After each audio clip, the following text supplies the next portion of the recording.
gente! Hoje nós viemos com um novo episódio do nosso podcast e hoje nós vamos conversar sobre um tema bem polêmico. Vamos falar sobre a exposição do Queer Museu, que aconteceu em 2017 lá no Rio Grande do Sul. E bom, a pergunta que nos guia ao torno desse episódio é: foi censura?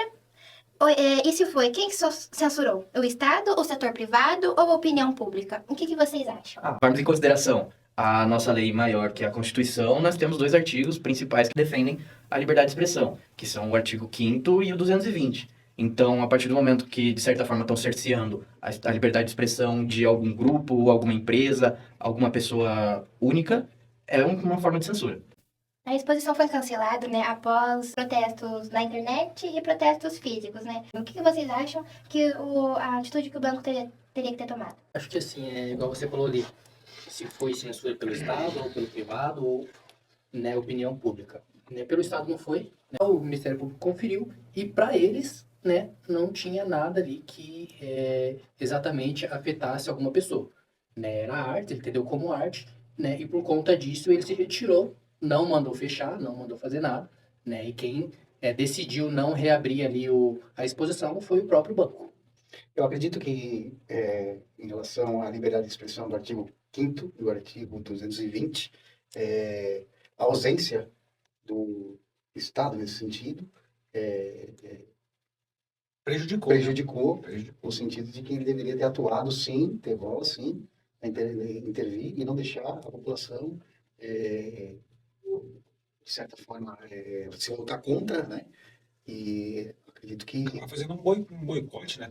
Que foi o que aconteceu, né? Aconteceu.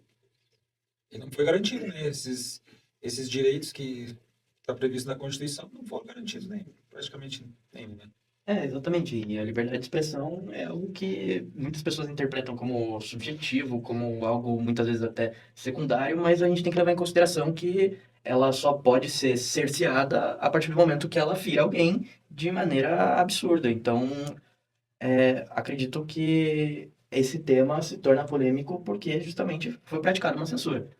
Concordo que tenha sido uma censura, mas eu concordo que também devemos avaliar os pontos em que essa censura foi aplicada. Das críticas que fizeram ao banco, né? E as pessoas que apoiavam, certo? O que vocês acham disso? Eu acredito que um dos principais motivos de crítica por parte do público foi o fato das apresentações contarem com a presença de crianças e não ter esse limite de quem poderia ver a obra, o que estaria presente ali. E muitas dessas obras acabaram sendo interpretadas como ofensivas. Tanto Apologia, né? Ao assédio sexual, né? Assédio à pedofilia, zoofilia. Eu acredito que deveria ter uma faixa etária, né? Para quem poderia ver essa exposição, né? Porque são obras que, até para nós que somos adultos, que é impactante de olhar, né? De se olhar, de se ver, de se interpretar uma obra dessa. Então, como uma criança com a sua imaginação super fértil, né? Absorveria aquilo. Ainda, né? Como absorve essa informação, né? A crítica da arte é, assim, relevante. A comunidade LGBT também atrás disso eu também acho relevante, mas sim, a falta da vistoria e da classificação indicativa para essas obras faltaram, sim, para essa exposição.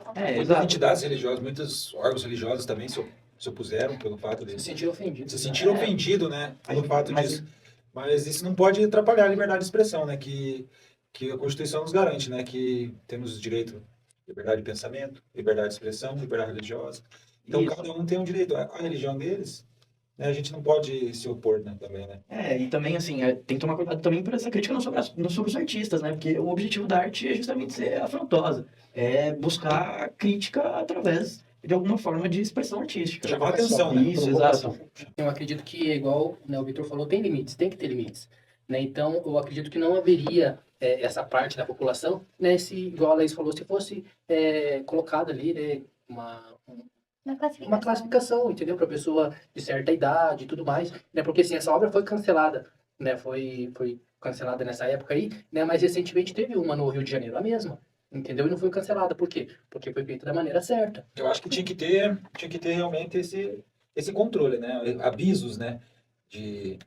Aqui contém obras, né? Que podem, né? Exato. Ser interpretadas de outra forma por religiões diferentes, entendeu? Ser interpretadas de outra forma por pensamentos diferentes. Não necessariamente sobre o que se fala, mas o como se fala e como se comunica com o público, porque nem todos realmente querem consumir, então muitas pessoas até acabam caindo lá por desaviso. não tem noção do que está sendo exposto. Eu acredito que o local onde foi apresentado, a forma como foi apresentado, é o que foi um dos principais motivos das críticas, né? O fato de ser mais aberto ao público, o fato de não ter realmente essa diferença de que mesmo se fosse liberado, se não tivesse, talvez as pessoas que estariam indo até lá, estariam para ver esse tipo de jogo. Então, elas Exato. não criticariam, porque elas estavam indo lá para ver exatamente isso. Ver e apoiar as críticas, né? Então a gente chega num conflito, né? Onde a gente não sabe nem onde a liberdade de expressão artística começa e aonde a liberdade de gestão privada termina, né? Porque o banco, sendo uma instituição privada, tem sua liberdade, sim, de fazer uma exposição dessa, certo? Mas foi censurado por uma pressão de opinião pública, né? Digamos assim. Exato. A censura foi social e também tem que ser ouvida, porque se grande parte da população não concorda pelo menos com a forma que está sendo realizado, tem que ser no mínimo revisto, né? A gente debateu aqui, que vocês viram também, sobre a liberdade de expressão e até onde que a gente pode chegar com ela e até onde as obras artísticas e suas expressões podem chegar com elas. O caso do Museu Queer mostra uma censura que não precisa vir do ambiente estatal, né? Mas ela pode vir disfarçada de gestão de crise ou como proteção institucional, né? Que no momento que um banco decidiu fechar a exposição, ela, né, preferiu lidar com a crise dessa maneira. Então, muito obrigada a todos vocês, nossos convidados, muito obrigada, meus colegas, por ter participado desse podcast. E adorei a conversa. Muito obrigada, gente. Boa noite.